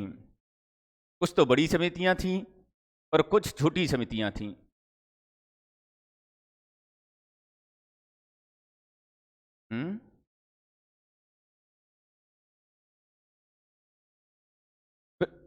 बिल्कुल, आप हमारे ऑनलाइन या ऑफलाइन, अगर आप गुना से रहने वाले हैं या गुना के आसपास के रहने वाले हैं, तो आप ऑफलाइन क्लास ज्वाइन कीजिए, वहाँ पर और भी अच्छा होता है। यहाँ पर तो देखो, मैं आपको बताऊं कि यूट्यूब पर तो आपका पूरा सिलेबस हो भी नहीं सकता है, और एप्लीकेशन पर भी देखो, मैं उतना ज़्यादा इंटरेस्टेड इसलिए नहीं रहता हूँ कि पता नहीं कितने बच्चे जुड़ेंगे उसमें। फिर भी हम कोशिश करेंगे कि कल या परसों से आपका एप्लीकेशन पर कोर्स लॉन्च करेंगे। दूसरा, पढ़ाने का एक तरीका होता है, पर वो तरीका हर किसी के पास नहीं होता है, और मैं नेशनल लेवल से जुड़ा हुआ हूँ। चलो, हम संविधान सभा की समितियों की बात करते हैं। तो संविधान सभा की कुछ बड़ी समितियां हैं और कुछ छोटी समितियां हैं। बड़ी समितियों की यदि हम बात करें, तो बड़ी समितियां हैं आपकी 8। बड़ी समितियां ये 8 हैं। कौन कौन सी हैं? पहली है आपकी संघ शक्ति समिति, संघ शक्ति समिति। दूसरी है संघीय संविधान समिति, संघीय संविधान समिति।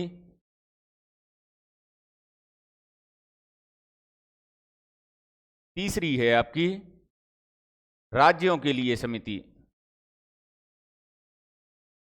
राज्यों के लिए समिति। अच्छा, यहां पर एक चीज और ध्यान देना आप, अभी वर्तमान में राज्य जो शब्द बोला जाता है वो हमारे 28 राज्य हैं उनके लिए। पहले राज्य शब्द, हमारे भारत के स्वतंत्रता तक जो राज्य शब्द बोला जाता था वो बोला जाता था देशी रियासतों के लिए, और जो वर्तमान के जो 28 राज्य हैं उनके लिए बोला जाता था प्रांत। मीना भानु जी, बहुत बहुत शुक्रिया, आपको मेरे पढ़ाना अच्छा लगता है तो ये बड़ी अच्छी बात है, और आप ज़्यादा से ज़्यादा अपने मित्रों में, सभी लोगों में आप इसको शेयर कीजिए, जिससे और भी ज़्यादा से ज़्यादा लोग हमसे जुड़ सकें। क्योंकि मैं देखो अभी यहाँ पर एमपी में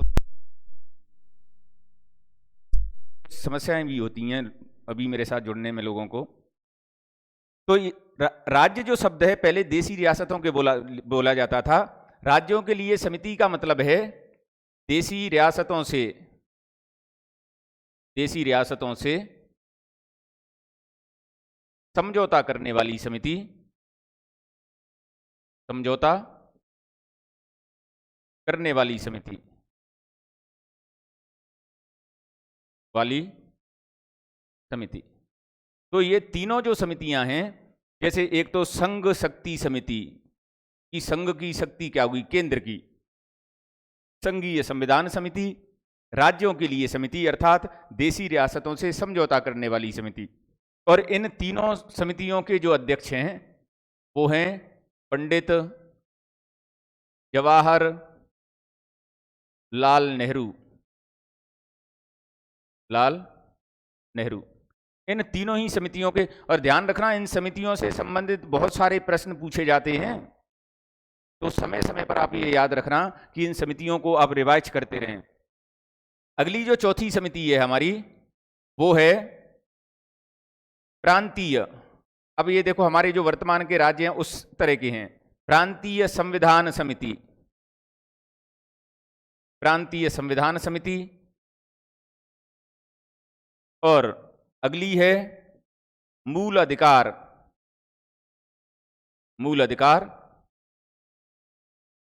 अल्पसंख्यक एवं जनजाति समिति। और इन दोनों समितियों के जो अध्यक्ष हैं वो हैं सरदार वल्लभ भाई पटेल,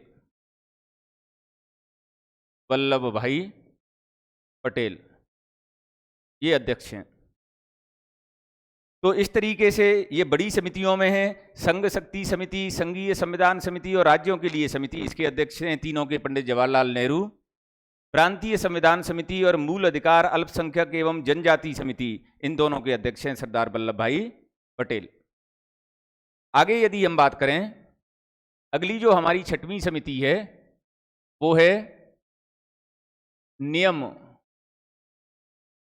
प्रक्रिया समिति, या प्रक्रिया नियम समिति भी कह सकते हैं आप इसको, समिति। और सातवीं है आपकी संचालन समिति। और इन दोनों समितियों के जो अध्यक्ष हैं वो हैं डॉक्टर राजेंद्र प्रसाद।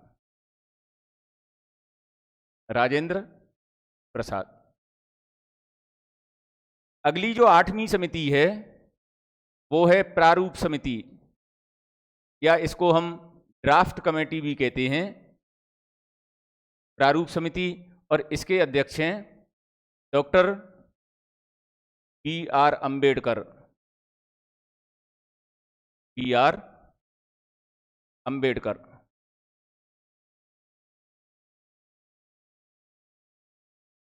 प्रारूप समिति के जो अध्यक्ष हैं वो हैं डॉक्टर B.R. अम्बेडकर। यहां पर एक चीज और निकल करके आती है, जैसे हमने अभी बात पढ़ी थी कि मूल अधिकार अल्पसंख्यक एवं जनजातीय समिति, उस समिति की कुछ उप समितियां भी बनाई गई थी। जैसे पहली जो उप समिति थी वो थी मूल अधिकार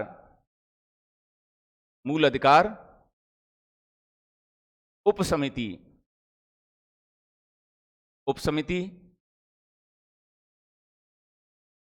मूल अधिकार उप समिति के जो अध्यक्ष थे, देखो मूल अधिकार समिति के जो अध्यक्ष थे वो तो सरदार वल्लभ भाई पटेल, लेकिन मूल अधिकार उप समिति के जो अध्यक्ष हैं वो हैं J.B.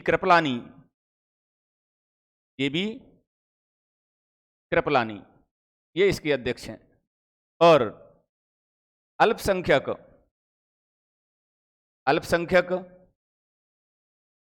संबंधी उप समिति,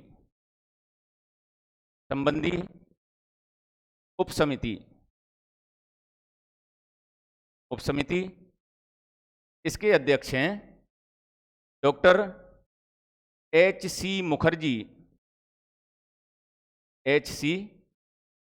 मुखर्जी। ये इसके अध्यक्ष हैं। तीसरी जो उप समिति है वो है जनजातीय संबंधी उपसमिति, और इसके जो अध्यक्ष हैं वो हैं आपके गोपीनाथ बोरदोलोई। गोपीनाथ बोरदोलोई। तो आपको ध्यान रखना है कि मूल अधिकार समिति या अल्पसंख्यक समिति या जनजातीय समिति, उसके जो अध्यक्ष हैं वो हैं सरदार वल्लभ भाई पटेल, और उपसमिति के मूल अधिकार उपसमिति के अध्यक्ष हैं जेबी कृपलानी, अल्पसंख्यक संबंधी उपसमिति के अध्यक्ष हैं डॉक्टर एस.सी. मुखर्जी, जनजातीय संबंधी उपसमिति के अध्यक्ष हैं गोपीनाथ बोरदोलोई। और ये गोपीनाथ बोरदोलोई आसाम के प्रथम मुख्यमंत्री भी बने थे। ठीक है, तो ये जो समितियां हैं 8 और 3 ये उपसमिति, ये तो हो गई आपकी बड़ी समिति। अब छोटी समितियों के बारे में हम बात करते हैं। छोटी समितियां, संविधान सभा की छोटी समितियां कौन सी थीं? छोटी समितियां,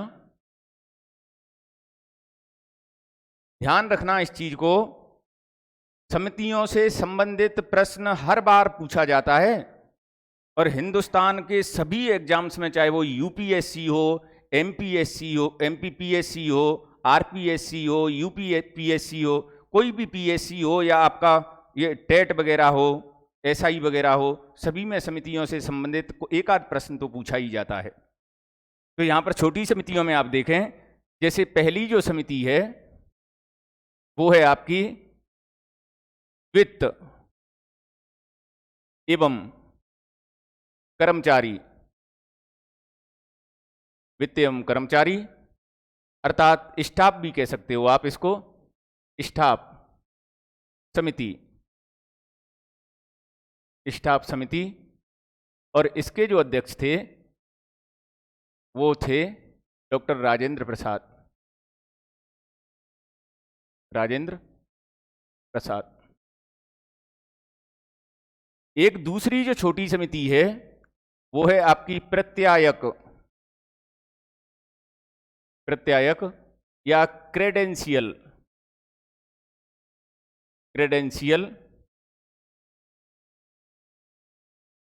समिति, और इसके जो अध्यक्ष हैं वो हैं अल्लादी कृष्णा स्वामी अय्यर, ये इसके अध्यक्ष हैं। तीसरी जो समिति आ जाती है वो है कार्य संचालन समिति, कार्य संचालन समिति। और कार्य संचालन समिति के जो अध्यक्ष हैं वो हैं डॉक्टर के.एम.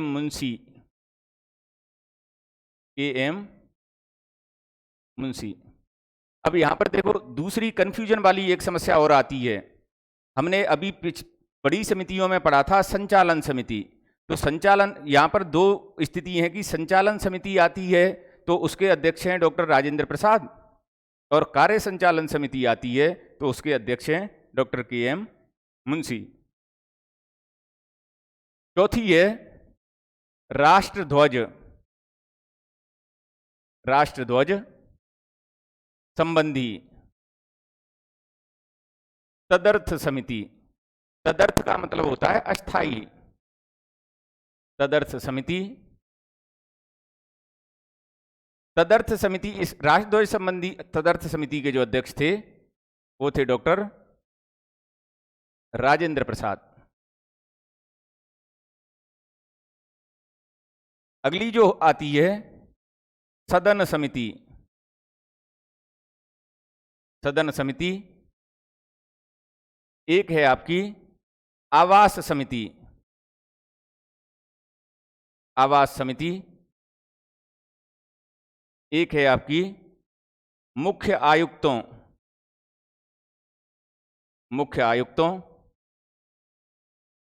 के प्रांतों संबंधी समिति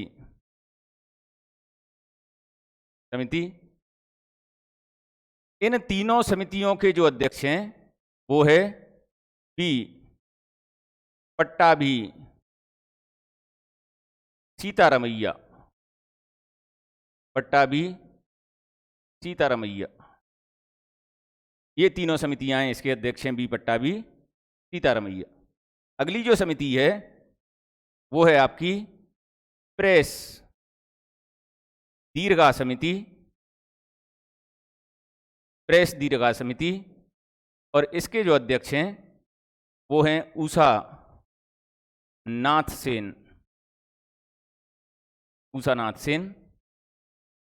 आप चाहें तो स्क्रीनशॉट भी ले सकते हैं, नहीं तो आपको पीडीएफ भी मिल जाएगी इसकी। पीडीएफ आपको काव्या क्लासेस का आप टेलीग्राम चैनल ज्वाइन कीजिएगा, आज शाम को हमारा अनाउंसमेंट भी होने वाला है। और आपका वर्ग 1 का हिस्ट्री का और वर्ग 2 का ऑफलाइन क्लासेस आपकी प्रारंभ हो चुकी हैं। काव्या क्लासेस से आप कंफर्म कर सकते हैं इसके बारे में। काव्या क्लासेस के हमारे नंबर वगैरह सभी आपके मिल जाएंगे, उन पर आप कांटेक्ट कर सकते हैं। ऑफलाइन बैचेज आपके प्रारंभ हो चुके हैं, अभी ज़्यादा निकला भी नहीं है, तो ज़्यादा से ज़्यादा लोग आप जुड़ें एसएसटी के लिए। नेक्स्ट हम बात करते हैं नमी जो कमेटी है आपकी, उच्चतम न्यायालय, उच्चतम न्यायालय संबंधी तदर्थ समिति, तदर्थ का मतलब है अस्थाई, तदर्थ समिति, इसके जो अध्यक्ष हैं वो हैं नलिनी रंजन सरकार, नलिनी रंजन सरकार। 10वीं जो समिति है आपकी, सॉरी इसके नलिनी रंजन सरकार नहीं है,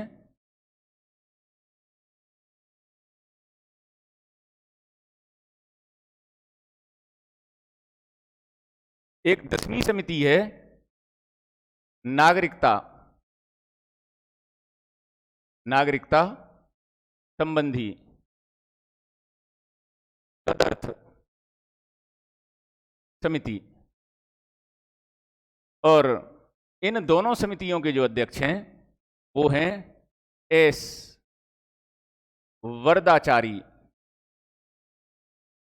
एस वरदाचारी। तो ये इन दोनों समितियों के अध्यक्ष हैं। अगला है आपका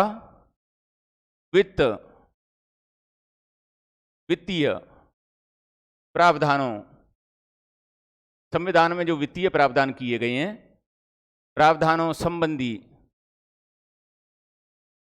समिति, इसके जो अध्यक्ष हैं वो हैं नलिनी रंजन सरकार, नलिनी रंजन सरकार। अगली जो समिति है हमारी वो है भाषाई प्रांत आयोग, भाषाई प्रांत आयोग, और इसके अध्यक्ष हैं एस के धर, एस के धर। अगली जो समिति है वो है हमारी संविधान के कार्यों संबंधी समिति,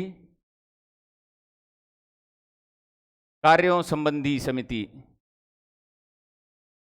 इसके अध्यक्ष हैं जी.वी. मावलंकर, गणेश वासुदेव मावलंकर। हमारे स्वतंत्र भारत की संसद के पहले अध्यक्ष भी थे ये। 14वीं जो समिति है वो है संविधान के प्रारूप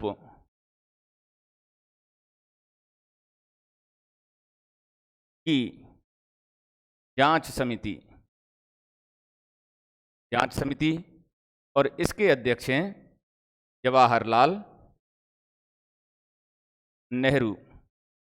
तो इस तरीके से 8 तो हमारी बड़ी समितियां थीं, उनसे संबंधित 3 उपसमिति हैं और 14 हमारी जो हैं वो छोटी समितियां हैं। इन समितियों से संबंधित कोई ना कोई प्रश्न पूछा जाता है। और ये मेरी क्लास जो है वो सिर्फ आपके ये शिक्षक भर्ती परीक्षा से संबंधित नहीं है। ये आप हिंदुस्तान का कोई भी एग्जाम हो, चाहे वो यूपीएससी हो, एमपीपीएससी हो, एसआई हो, या कोई भी एग्जाम हो, किसी भी एग्जाम के लिए ये लाभदायक है। सभी लोग आप इसको देख सकते हैं। तो ये इस तरीके से आपकी समितियां हो गई। इन समितियों में सबसे महत्वपूर्ण जो समिति मानी जाती है वो मानी जाती है प्रारूप समिति। उस प्रारूप समिति का भी गठन किया गया, उसके बारे में भी हम बात करते हैं। प्रारूप समिति,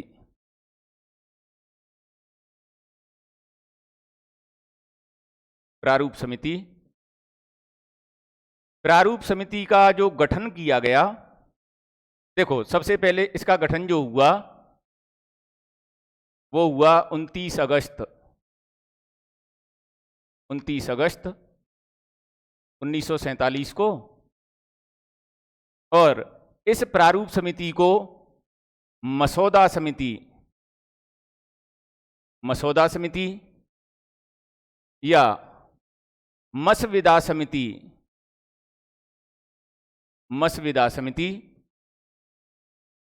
या पांडुलिपि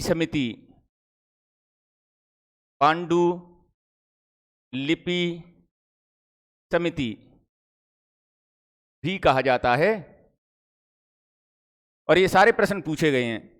प्रारूप समिति का इंग्लिश में नाम तो आपको पता ही है, ड्राफ्ट कमेटी।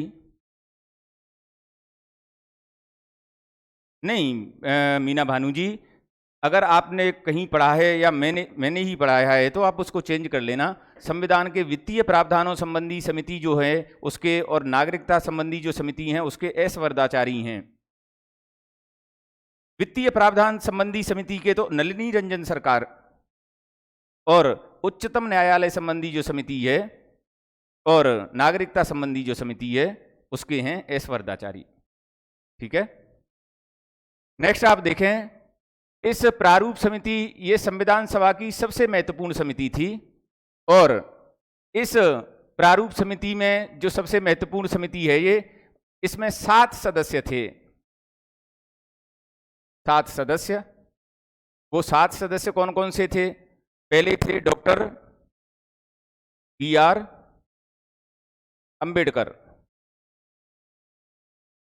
BR अंबेडकर, ये BR अंबेडकर इसके अध्यक्ष थे, अध्यक्ष। दूसरा जो है वो थे आपके अल्लादी कृष्णा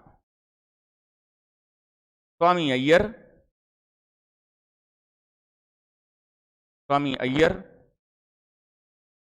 तीसरे जो हैं वो हैं N गोपाला स्वामी आयंगर। चौथे थे सैयद मोहम्मद सादुल्ला, सैयद मोहम्मद सादुल्ला। 5वें थे डॉक्टर KM मुंशी,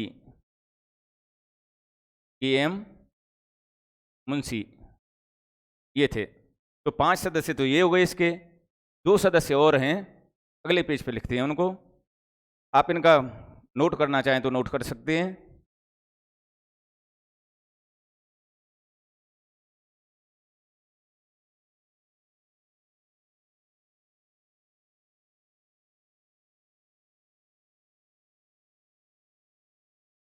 नेक्स्ट चलो हम बात करते हैं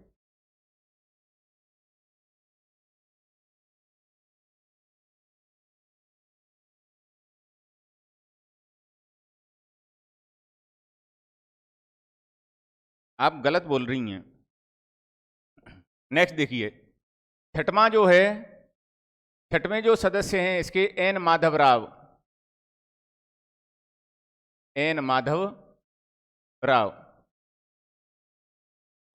राव जो हैं ये आए थे बीएल मित्रा। बीएल मित्रा ने स्वास्थ्य कारणों से इस्तीफा दे दिया था।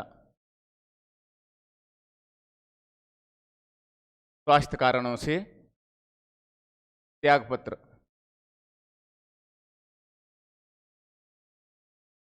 त्यागपत्र। अगले जो हैं साथ में वो हैं टीटी कृष्णामाचारी।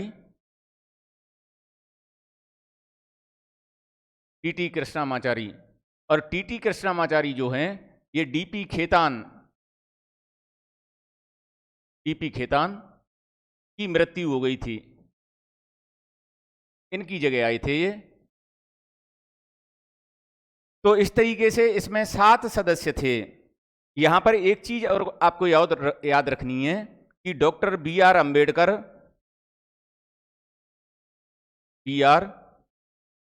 अंबेडकर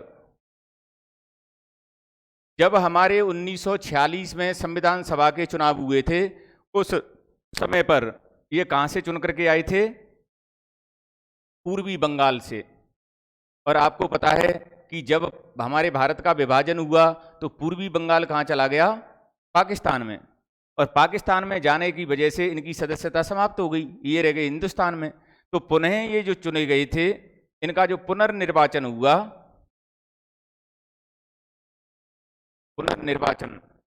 वो हुआ बंबई प्रांत की पुणे सीट से। पुणे सीट।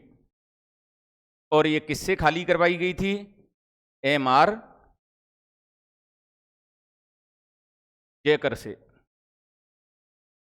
तो इस तरीके से हमारी जो प्रारूप समिति है या पांडुलिपि समिति है, इसमें 7 सदस्य थे, जिनमें से डॉक्टर बी.आर. अंबेडकर इसके अध्यक्ष थे।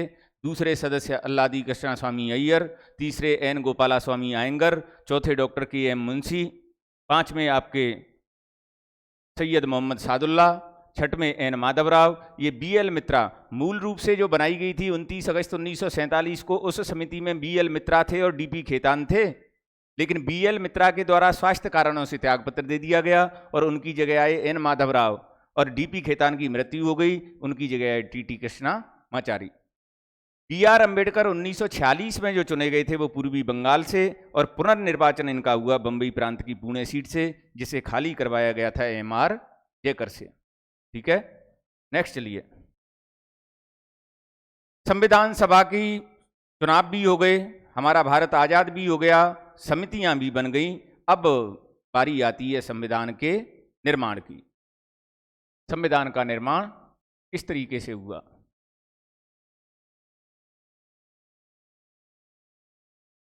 इस संविधान सभा ने संविधान का निर्माण किस प्रकार किया?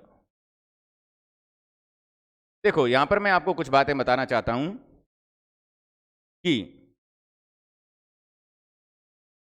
सबसे पहले 17 मार्च 1947 को हमारी संविधान सभा के जो संवैधानिक सलाहकार हैं वो कौन थे?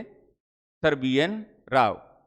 17 मार्च 1947 को सर बी.एन. राव के द्वारा प्रांतीय विधानमंडलों के सदस्यों एवं केंद्रीय विधानमंडलों के सदस्यों, केंद्रीय विधानमंडलों नहीं, केंद्रीय विधानमंडल और प्रांतीय विधानमंडलों के सदस्यों को संविधान से संबंधित प्रश्नों की एक सूची भेजी गई कि आप इन प्रश्नों पर अपने विचार प्रकट करें, जिससे हम संविधान का प्रारूप तैयार कर सकें। और संविधान सभा के जो सदस्य रह गए थे 299, उनको संवैधानिक पूर्व दृष्टांत के नाम से, क्या? संवैधानिक पूर्व दृष्टांत के नाम से 60 देशों के संविधानों की प्रतियां भेजी गईं कि आप इन संविधानों की प्रतियों को पढ़ें और अपने विचार बताएं कि हम हमारे संविधान का निर्माण किस प्रकार से करें। उनके द्वारा प्रांतीय विधानमंडलों के सदस्यों, केंद्रीय विधानमंडल के सदस्यों के द्वारा उन प्रश्नों पर अपने विचार प्रकट किए गए। संविधान सभा के सदस्यों द्वारा 60 देशों के संविधानों को पढ़ करके अपने विचार प्रकट किए गए। इनके विचारों के आधार पर संविधान सभा के जो संवैधानिक सलाहकार थे, संवैधानिक सलाहकार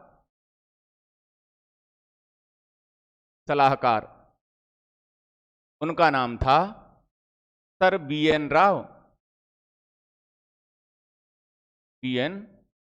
राव।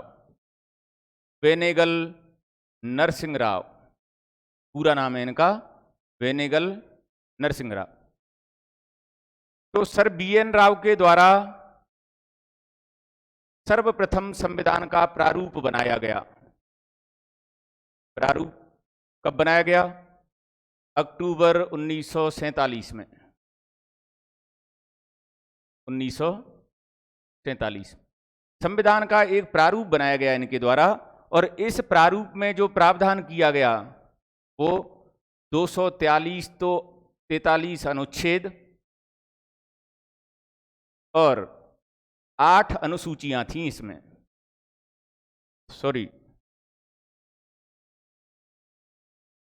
13 अनुसूचियां थीं। और ये कई बार पूछा गया है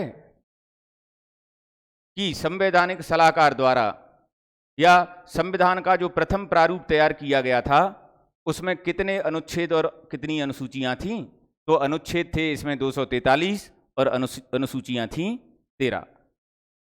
अब यहां पर दूसरी बात निकल करके आती है कि इसी प्रारूप पर विचार करने के लिए क्या बनाई गई थी? प्रारूप समिति। प्रारूप समिति। और इस प्रारूप समिति के द्वारा इस प्रारूप पर विचार किया गया। इसमें जो सुधार होना था वो सुधार किया गया, जो चीजें जोड़नी थी वो जोड़ी गईं, जो हटानी थी वो हटाई गईं। और इस प्रारूप समिति के द्वारा हमारे संविधान के 3 प्रारूप प्रस्तुत किए गए। 3 प्रारूप। ध्यान रखना कि यहां पर जो प्रारूप हैं, हालांकि प्रारूप तो कभी नहीं पूछे गए हैं, लेकिन वाचन जरूर पूछे जाते हैं, लेकिन फिर भी थोड़ा सा ध्यान रखने में कोई बुराई नहीं है। पहला प्रारूप जो आया, प्रथम प्रारूप, वो आया आपका 21 फरवरी 1948 को।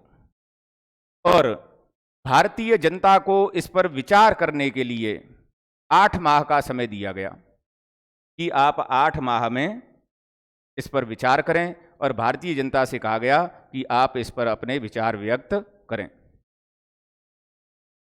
आपको पता होगा कि वर्तमान में भी संसद के द्वारा जो कानून बनाए जाते हैं उन कानूनों को भारतीय राजपत्र अर्थात गजट ऑफ इंडिया में प्रकाशित किया जाता है और भारतीय जनता से उनके विचार मांगे जाते हैं। ये दूसरी बात है कि हम इतने महान भाव हैं कि अपने विचार ही प्रकट नहीं करते कभी। तो प्रथम प्रारूप आया 21 फरवरी 1948 को, और द्वितीय प्रारूप जो आया वो आया आपका 26 अक्टूबर 1948 को। और फिर तीसरा प्रारूप और आया, वो आया 4 नवंबर 1948 को। तो इस प्रकार से 3 प्रारूप इसके हमारे संविधान के आए। इसके बाद सबसे महत्वपूर्ण जो इसका बिंदु आता है और जिससे संबंधित खूब प्रश्न पूछे गए हैं वो है संविधान के वाचन। वाचन का मतलब है कि प्रारूप समिति के अध्यक्ष डॉक्टर बी.आर. अम्बेडकर के द्वारा संविधान सभा में संविधान को पढ़ा गया और संविधान सभा को उस पर विचार करने के लिए कहा गया। तो उन वाचनों की हम बात करते हैं जरा। वाचन, संविधान के वाचन। संविधान के वाचन। संविधान के वाचन।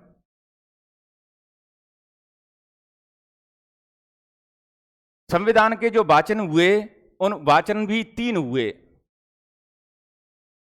3 वाचन। पहला जो वाचन हुआ वो हुआ प्रथम वाचन। प्रथम वाचन ये हुआ आपका 4 नवंबर से 4 नवंबर 1948 से 9 नवंबर 1948 तक, और संविधान सभा को इस संविधान के प्रारूप पर विचार करने के लिए 5 दिन का समय दिया गया कि आप 5 दिन में इस पर विचार करें। इनके द्वारा विचार करने के पश्चात और कुछ कमियां, कुछ घटाना या कुछ जोड़ना बताया गया, तो इनके द्वारा सुधार करने के बाद फिर दूसरा वाचन हुआ। दूसरा वाचन मतलब ये जो दूसरा वाचन हुआ, दूसरी बार संविधान सभा में डॉक्टर BR अम्बेडकर के द्वारा इसे पढ़ा गया, और द्वितीय वाचन जो हुआ वो हुआ आपका 15 नवंबर 1948 से 17 अक्टूबर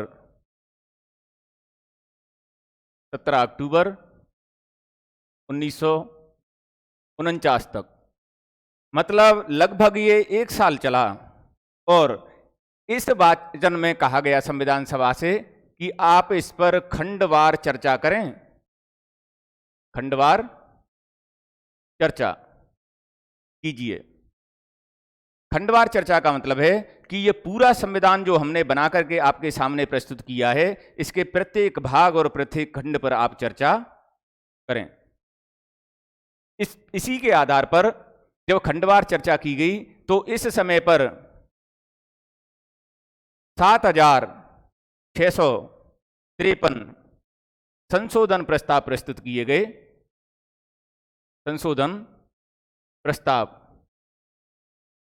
प्रस्तुत किए गए।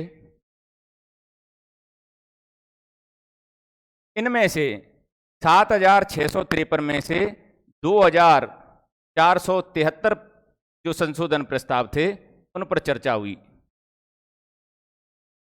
तो संशोधन प्रस्ताव इस समय पर इस पर खंडवार चर्चा की गई इस दौरान, और खंडवार चर्चा करने से 7,653 संशोधन प्रस्ताव आए, और इनमें से 2,473 संशोधन प्रस्ताव पर चर्चा की गई। ये चर्चा करने के पश्चात तीसरा वाचन फिर आया, तृतीय वाचन, और तीसरा जो वाचन आया वो आया आपका 14 नवंबर 1948 से 26 नवंबर 1948 तक चला। ये 48 नहीं है, ये 49 है।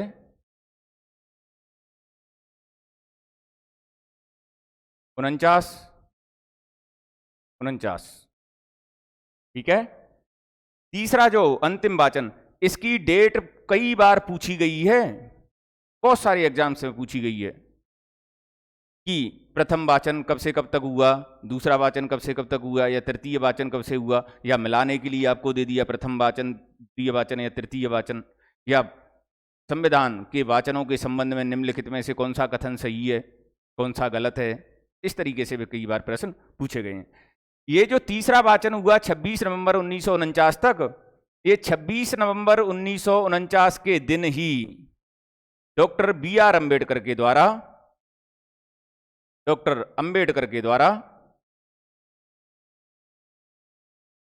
द्वारा संविधान सभा में एक प्रस्ताव प्रस्तुत किया गया। और इस प्रस्ताव का नाम था the constitution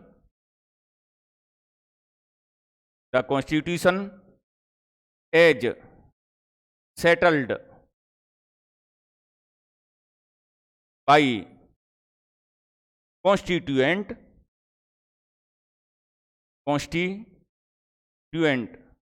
assembly be passed. मतलब संविधान का जो प्रारूप है या हमारा जो संविधान है वो बनकर तैयार हो चुका है, आप इसे पारित कीजिए। इस प्रस्ताव को सर्वसम्मति से पारित कर दिया गया और उस दिन संविधान सभा में उपस्थित 299 में से 284 सदस्य उस दिन उपस्थित थे और 284 सदस्यों के द्वारा संविधान पर हस्ताक्षर किए गए। इनमें ये जो 284 सदस्य हैं, इनमें 8 महिलाएं भी थी। 8 महिलाएं भी थीं, जैसे सरोजिनी नायडू, हंसा मेहता, दुर्गाबाई देशमुख, इस तरीके से 8 महिलाएं भी थी। ये प्रश्न भी कई बार पूछा गया है कि संविधान पर कितने सदस्यों के द्वारा हस्ताक्षर किए गए, तो वो किए गए आपके 284 सदस्यों के द्वारा, जबकि हमारी संविधान सभा में कुल सदस्य कितने थे, तो वो थे आपके 299। आप इसका स्क्रीनशॉट लेना चाहे तो ले लीजिए। थोड़ी सी बात और है जो हम करेंगे।